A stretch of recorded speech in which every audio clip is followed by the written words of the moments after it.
Сәлем, арудың әлеміне қош келдіңіздер, қалайсыңдар? Бүгін көңілдеріңізде комментария қашқын ұтпаңыздар. Достар, бүгін мен сіздер көп күткен, көп сұраған видео түсіретін боламын. Және де бүгін мен сіздерге мектепке келетін киімдеріме, образдарыма обзор түсіретін боламын. Менде қараңыздар, өте көп жерде прям куча даже обзор. Осы юбка, сарафан, шалбар барлығынан мен сіздерге бірнеше образ жасап, өзімнің мектепке келетін киімдеріме, обзор түсіретін боламын. Поэтому достар, осы видеоға подписку ұтпаңыздар. Обзорымызды бастаймыз, кеттік. Ал достар, енді осы бүкіл киімдерден образ жасайық. Ой, достар, прям ужас ауыр, даже білмеймін қалай мен барлығын, наверное, как модница буду одевать. Давайте ең бірінші достар юбкамен образ жасайық, өйткені юбка самый базовый киім, поэтому бізде юбка бүгін. Менде осындай рубашка. Юбка-рубашка бізде, сосын, конечно же, үстіге там какой-то пиджак или жакет керек, поэтому сейчас будем, достар, выбирать. Казахский жилет вообще нет, достар, вообще не подходит под этот образ. Жилет или пиджак? Екеуін қазір таңдайтын боламыз. Ал, достар, первый образ у нас вот такой. Ну что ж, пошли! Опачки! Вот, достар, мой первый образ, просто самый базовый.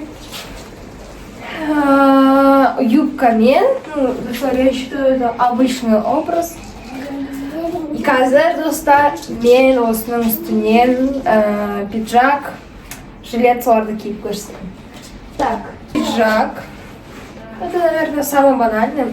Менде екі рубашка бар, просто біреуін ғана взяла.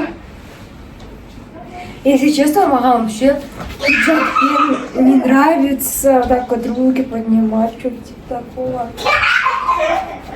Пиджак и юбка как-то слишком кринжово смотрится, смотрите.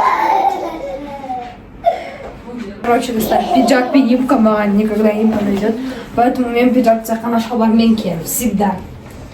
Всегда шалбармен ғана, достар. Поэтому менде осындай первый образ. И осындай жакет киіп көрейік.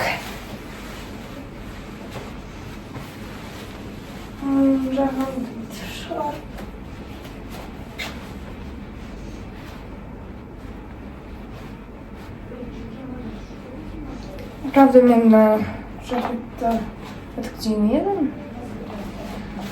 Так, салам слой. Вот, смотрите. Юбка-мен вообще өте әдемі болды. Банально, все базово. Мен қазір, достар, осының үстінен енді осындай обычный казахский жакетті киіп көрсетемін. Менде сондай юбка-мен үш образ болады, типа пиджак, жакет, нет, обычный, без ничего. Она көрсетті мен пиджакпен, а мен обычный. И последний бізде осындай казахский жакет. Бұл бізде мектептің өзінікі. Давайте попробуем. Осы жакетті біз наурызда ғана киеміз. Да, вроде бы только наурызда. А так, басқа күндері қыста, мысалы қыста и осенью, короче, кимейміз, тек қана көктемде.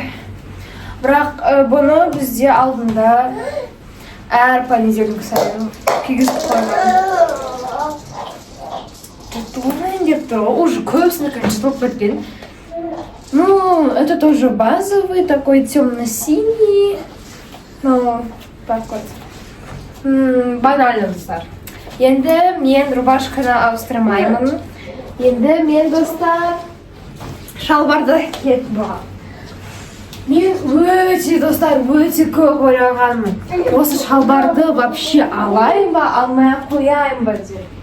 И потом мен осындай әдемі шалбарды кездестіргеннен кейін мен сразу все, ладно, бәрібір ала берейін деп шештім. Дана былай қояйын ба? Ну, в принципе, нормально, да? Вот, осындай шалбар. Қазір мен мұны түктеп сіздерге киіп көрсететін боламын. Менде бұнымен тоже бірнеше образ. Просто рубашкамен, пиджакпен, менің ең любимый образом. И жакеттермен. Все, достар, давайте переодеваться. Все, достар, мне менің шалбармен образым. Достар, шалбар вообще өте күшті. Сіздер кішкене былай астыға тұрсаңыздар.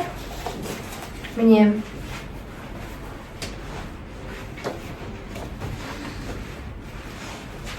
Өте күшті бүйтіп жүре берсе. Прям очень вайбово. Енді менің любимый образым ол пиджакпен. Вот тек қана шалбарды мен, пиджакты мен шалбармен ғана кие аламын. А так, пиджак вообще для меня очень неудобно. Ну, білмеймін енді достар. Как это сказать? Ну, енді как-то... Как вам? Сейчас этот рубашку уберем. Засунем его.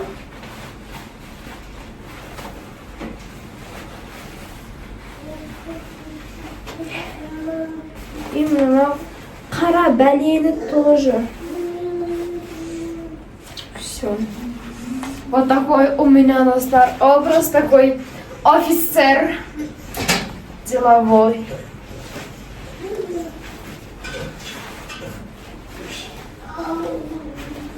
Нет, в принципе, достар, нормально, да? Вот сейчас я на себя фокус сделаю. В принципе, нормально. Просто мне шалбар, знаете, такой прям свободно обтыра. Этик рядышком. Этик мектепке этикеткасымен бірге барам. Енді бізде тоже менің образдарымның ең сүйіктісі ол жакетпен. Қазақ жакет емес, просто обычный жакетпен. Достар, его ішіне салсам да, что горнет. Я покажу. Типа былай. Тоже очень красиво. Енді бізде...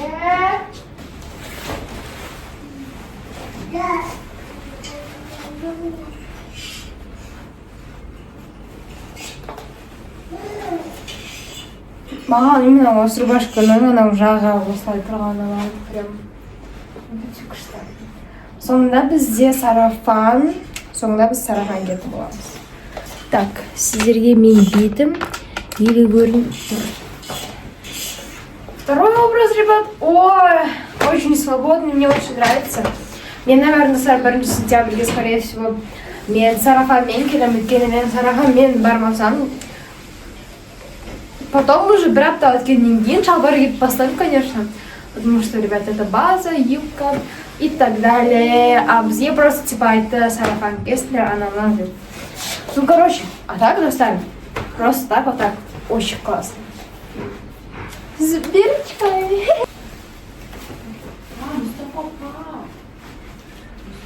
Так вот. Сіздер уже 1 сентябрьге дайынсыздар ма? Мен этот барлығына дайынмын. Киім, канцелярия, кітап. Ертеңнен бастап уже кітаптарды қаптап бастаймын, дәптер жасап. А так, менде все дайын. И еще бізде ногтеточки не готовы. Бүгін біз күшті бір Ну, короче, вот так вот, это типа обычный жакет. Давайте так немного снизу. Ну, вообще жакет какой-то, знаете, стрёмный. Но нам придется его одевать, потому что бізде басқа вариант жоқ. Біз вообще бұны кимесек жоғалтпасақ болды, бізді сразу заживо өлтіріп тастайды. Я не знаю, почему они так помешаны на этом жакете. Енді менде ең соңғы екі образ.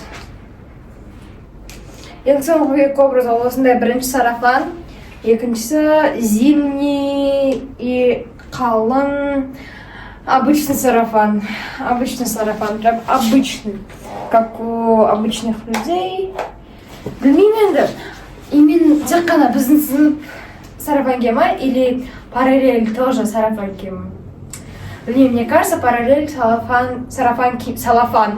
Вау! Сарафан киемейді, потому что именно біздің сыныпқа прям қатал андай бір ережелер айтады. Мен прям кәдімгідей соған дайындаламын, сосын келесі күні басқаға қарасам басқалар ләйліп жүреді. Сосын такая, блин, а что так вообще можно? Ну, капец. Поэтому мне уже как-то безразлично.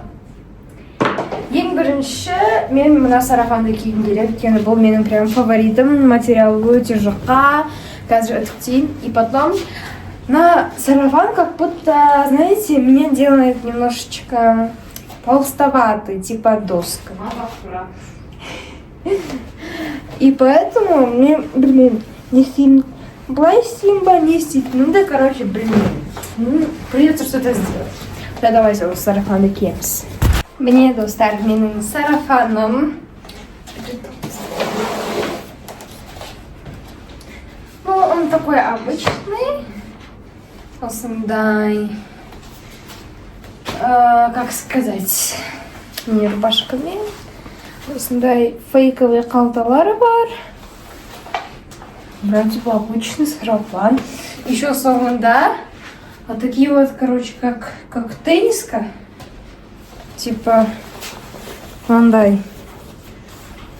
Вот такие. Вот. В принципе, вроде отдельные. Вот. Бірінші сарафан. Енді екінші сарафанға кеттік. Бұл сарафан менде басқа образ жоқ өйткені мен бұның үстіне ештеңе жасай алмаймын. Да. Все. Второй сарафан кеттік. Вот, достар, второй сарафанчик.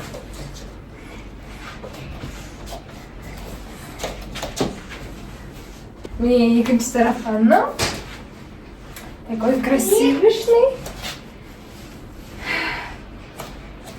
На жағымды ше почему-то полного кожи тұр. На жағымды. Ну ничего, так вот исправим.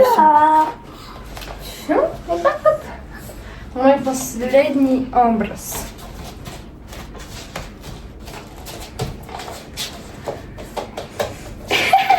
Мне достар осындай образ менде болды. Бұл менің ең соңғы образым. Сіздерге осы образдардан қайсысы көбірек ұнады? Менің уже сарафандардан маған көбісінде ең бірінші сарафан ұнады. И маған, в принципе, барлық образдар ұнады, даже этот очень такой красивенький. Ал сіздерге қай образ ұнады? Комментарий жазып кетпеңіздер. Ал мен осы менің видеомды аяқтайын, егер де сіздерге менің видеомызда ұнады, қош сау болыңыздар.